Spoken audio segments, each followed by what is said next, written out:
বাংলাদেশ জামায়াতে ইসলামীর শীর্ষ নেতৃত্ব আমির নির্বাচনের প্রক্রিয়া শুরু হচ্ছে চলতি অক্টোবর মাস থেকে। কে হচ্ছেন পরবর্তী আমির তা নিয়ে চলছে আলোচনা।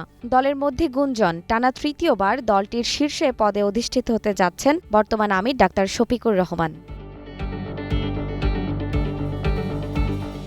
জামায়াতে ইসলামীর আমির ডাক্তার শফিকুর রহমানের মেয়াদ চলতি বছরের ডিসেম্বরে শেষ হচ্ছে। 2026 সালের ফেব্রুয়ারিতে অনুষ্ঠিতব্য জাতীয় নির্বাচনের আগেই সংগঠনটিকে নতুন আমির নির্বাচন করতে হচ্ছে। এই পরিস্থিতিতে জনমনে কৌতূহল জেগেছে, কে হবেন দলটির পরবর্তী আমির? তৃতীয় মেয়াদে থাকবেন ডাক্তার শফিকুর রহমান, নাকি আসছেন নতুন মুখ? শফিকুর রহমানের নেতৃত্বে জামায়াতের অবস্থা উল্লেখযোগ্যভাবে ভালো হয়েছে। তার সংস্কারমুখী ও যুগোপযোগী চিন্তাভাবনা এবং কার্যকলাপের কারণে তিনি দলের সদস্য ও সাধারণ মানুষের কাছে ব্যাপক জনপ্রিয়তা অর্জন করেছেন। এমন পরিস্থিতিতে দলের রুকনরা বড় স্বার্থে তাকে পুনরায় নির্বাচিত করতে পারেন বলে ইঙ্গিত পাওয়া যাচ্ছে। শফিকুর রহমানের মেয়াদ শেষ হবে ডিসেম্বরে।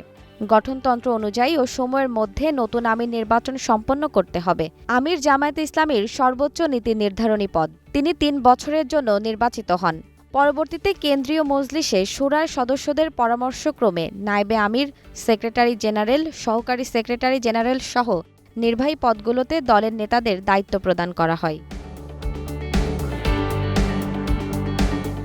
সাধারণত জামায়াতে ইসলামীতে আমির নির্বাচনে 3 জনের একটি প্যানেল গঠন করা হয়। রুকনদের ভোটে 3 জনের মধ্য থেকে একজন নির্বাচিত হন। দলটির গুরুত্বপূর্ণ নেতারা বলছেন, ডাক্তার শফিকুর রহমান প্যানেলে থাকার সম্ভাবনা অনেক বেশি। এছাড়া আছেন দলের সিনিয়র নায়েবে আমির ডাক্তার সৈয়দ আবদুল্লাহ মোহাম্মদ তাহের, নায়েবে আমির অধ্যাপক মুজিবুর রহমান, সহকারী সেক্রেটারি জেনারেল হামিদুর রহমান আজাদ ও মিয়া গোলাম পরোয়ার। এদের মধ্যে যে কোনো 2 জন প্যানেলে থাকতে পারেন।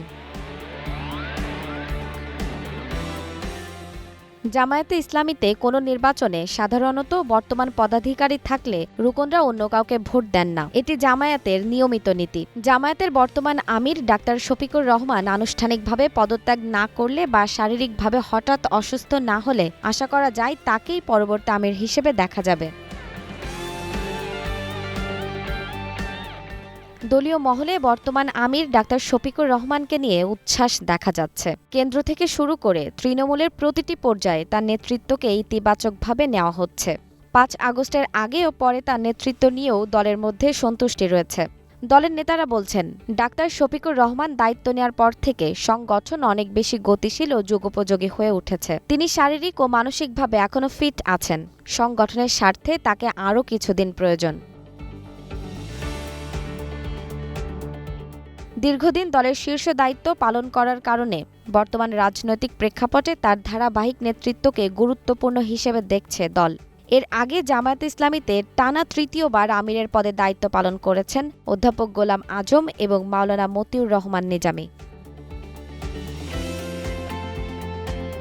ফ্যাসিবাদী আমলে গত 12 বছর ধরে দলটিকে গোপনে রাজনৈতিক কার্যক্রম পরিচালনা করতে হয়েছে।